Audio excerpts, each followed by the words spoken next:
So the Republicans take power. All right.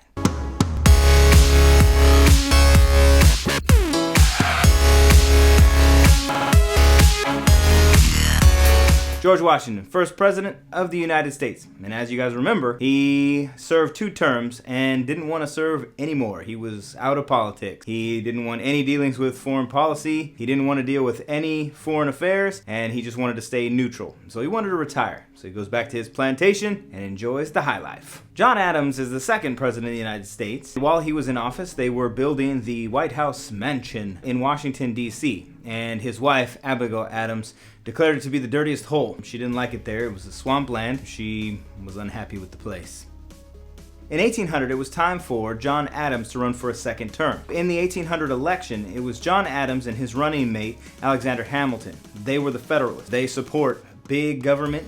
They were the wealthy class. They supported manufacturing, and they supported Britain. Running against them were the Democratic Republicans. This was Thomas Jefferson and Aaron Burr. Something very unique happened during this election. The 2 Democratic Republican candidates, Jefferson and Burr, ended up in a tie with 73 votes each by the Electoral College. The tiebreaker was to send it to the House of Representatives. At the House of Representatives, Alexander Hamilton, who didn't want either of them to be president, felt that Aaron Burr was the more dangerous of the 2, and so persuaded the people of the House to vote for Jefferson.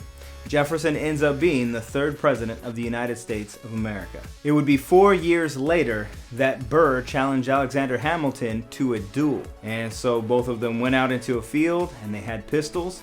They took their paces, and some would say that Alexander Hamilton did not want to be a part of this duel. He didn't want to harm anybody. He fired into a tree. Aaron Burr, on the other hand, fired one right into Alexander Hamilton, and he would die of his wounds later on. Here's what that looks like. You, sir, are a filthy man and deserve to die. We will duel. Oh, we're gonna duel.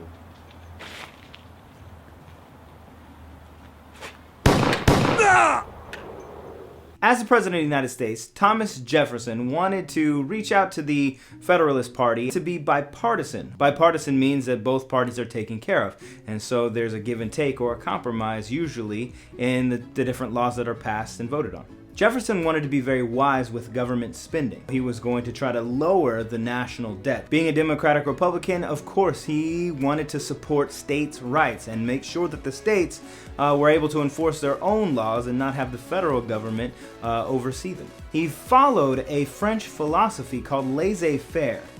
Laissez-faire means let the people do what they want. So he really wanted the people to be in charge of themselves. And again, this really goes with the Democratic-Republican philosophy of limited government. Jefferson really wanted to lower the national debt. In order to do this, he went out and got his friend James Madison and Albert Gallatin, who was really good with money, to be a part of his cabinet.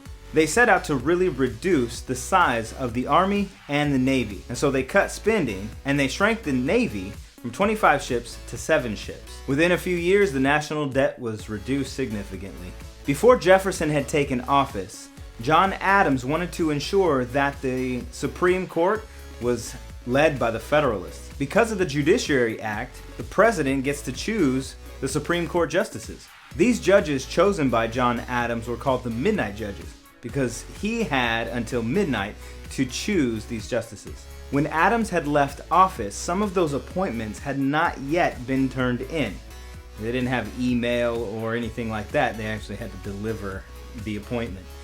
And so what Jefferson did is told Madison to go ahead and hold on to those and just wait. And that would kill the appointments that John Adams made. This, of course, upset some of the Federalists, but Chief Justice John Marshall declared that the Constitution didn't really say anything on this issue.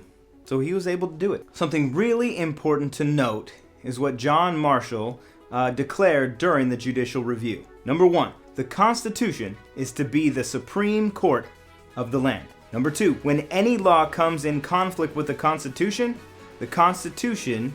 takes precedent. And number 3, the judicial branch, the Supreme Court, has a duty to uphold the Constitution. All right, that's all we have for right now. In the next chapter, we're going to see how U.S. gets a bunch of land for really cheap from France. Peace them out. John Adams is the second president of the United States of America, and to the republic for which it stands,